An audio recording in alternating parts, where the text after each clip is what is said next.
Joining us right now, somebody who sits on the city's Environment and Climate Change Committee, Councillor for Barrhaven West, David Hill. Welcome back. Yes, thanks, Christy. It's nice to be here. How much illegal dumping do you hear about in your ward? Way too much. It's a problem. It's a problem today, and we anticipate that it's going to be a problem as we transition into the new program, and that's the reason why we had fairly robust discussions about the mitigation strategies, and not just for once this takes effect, but honestly for right now as well. So we recognize that as we look to transition to having the 3-item limit, and I appreciate you clarifying that it's not 3 bags, it's 3 items.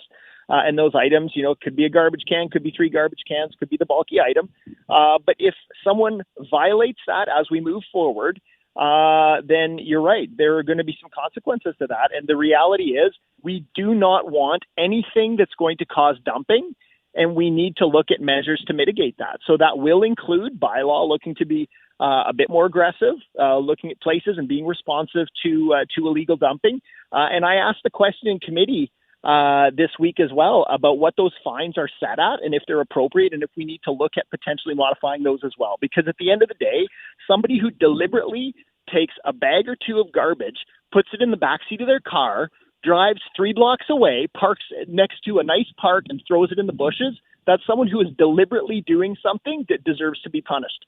And that's unacceptable. So we need to make sure that those measures are in place in order to create general deterrence to that behavior, while at the same time understanding that right now we're in the Wild West of garbage management. So, somebody puts out 8 bags of garbage, they're going to go.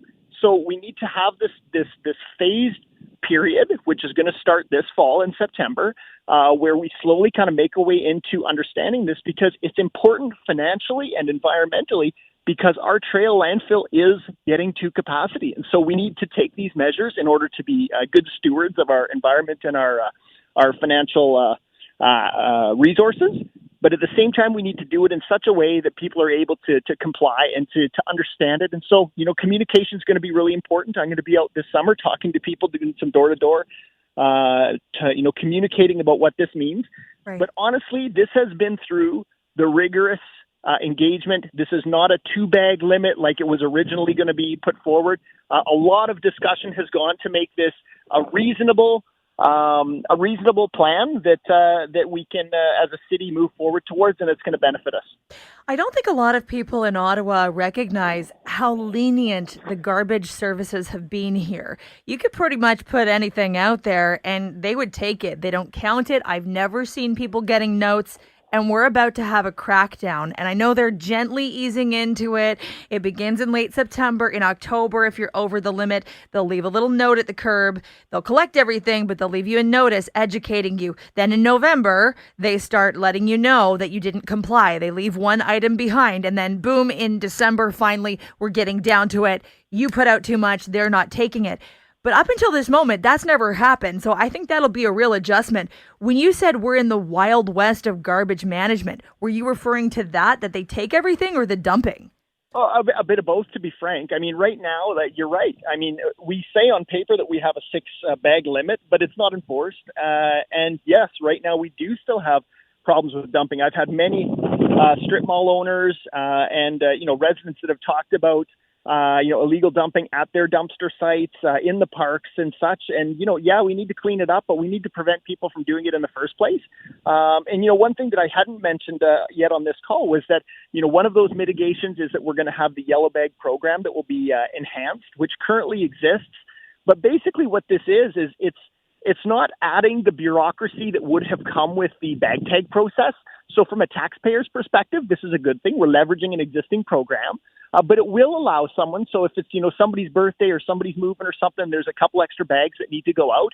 Someone can go and purchase some additional yellow bags, which allows them to exceed the limit that week with the yellow bags that they purchase. Okay. And back to the fines. You mentioned potentially upping the fines. How much are the fines right now? So they're graduated. So I believe if you dump in a public park, it's going to be $500 fine. If you dump on private property, it's a $305 fine. If you throw your household waste in a park dumpster, that's a $200 fine. And what I asked bylaw to look at is to coordinate with the province on the mechanism and the considerations for increasing those fines to be a further deterrent. How much would you want to crank up the fines? Those are already pretty expensive. I mean, $500 for chucking garbage in a bush, that's still pretty steep, isn't it? Well, what I would say is I want to look at when those were last modified. So if it was in 2021 and it was done for, through a rigorous panel, then that's one thing. But if it wasn't upgraded since 2012 and now we're about to, fairly substantially change the way we manage our curbside waste program, then I think it is reasonable to look at that. So I wouldn't have a number for you right now, Christy, but I do think it's reasonable and due diligence for us to look into what the current fine system is, when it was last modified, and consider modifying it, because at the end of the day, we do not want to see a drastic increase in dumping because it's disgusting. I agree. If you're deliberately dumping garbage in a city park or a private dumpster, then it's just not acceptable. And any littering or dumping in a park is worse in my books. I'm just trying to discern, because I asked you at the outset of the conversation, how is this happening or how often is it happening? And you said all the time. Can you give me some sort of a sense of how often you're hearing about this, how often you're seeing it, or how often you're getting complaints about it? Yeah, very regularly I will get complaints about it. So almost daily I would say I will get emails about things from as simple as people that just leave dog poop bags on the trails to someone threw a garbage bag in a park to someone the strip malls dumpsters are disgusting because people are throwing stuff next to it. So very regularly I get them. And, I think that as we move into this new process, it's a good time for us to reset, to say, okay, not only do we need to address the fundamental issue we have right now, but we need to be prepared for it so it's mitigated against as we change the program. Finally, back to the other point you made about the yellow bag program, that people can go and buy them, that is less of a bureaucracy. Can you speak to the people who just think that it's too cumbersome, that now if they want to purchase a bag, that it's really inconvenient, that they have to go to one of these home hardware locations and pay for a bag? They don't think the system should be set up that way? Well, I mean, it gives them an option. The absence of that will be they don't have an option and they simply keep the garbage for an extra 2 weeks in their garage. And we're doing the best that we can to expand the retail sites. I know that our solid waste folks have been talking as well with our Parks and Rec folks as well, so that we can maximize the number of places where people can get these. So is it going to be some disruption? It is, but that's why, we're going to maximize this communications campaign this summer to inform people of, ways that they can, take action themselves, whether it be through improving household diversion, to maximize the organics diversion, and to leverage the other programs that we have so that it is least cumbersome as possible. Yeah, and I mean, just to add on to that, if you're using your green bin properly, it's collected every week. Pretty much everything goes in there. So beyond medical waste and stuff like for 2 or 3 more, so absolutely maximize the green bin, maximize your black and blue bin. And if you do that, a family of 5 or 6, it is reasonable for you to manage these new policies, understanding that we were going to be more strict this time last year, and we brought it back to this position. Okay, final question. I've only got about 30 seconds. Do you know how often right now we're ticketing for people that are doing the illegal dumping in city parks or on private properties? I don't have that information. Well, maybe that's part of it. Maybe it's also cracking down on the people who are doing this, since it's such a pervasive problem. You should see my text board right now, Councillor. People are lighting it up. Yeah, I believe it. Thanks for the time. Yeah, thank you very much. Have a nice day. Councillor David Hill, who represents Barrhaven West.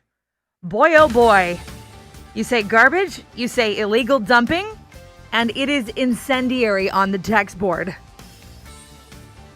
We got a humdinger of a QOTD here. How often do you see illegal dumping? How concerned are you about it? We'll get to your thoughts and concerns coming up. Yes, I did just say humdinger. Humdinger rain slickers. What year are we, Christy?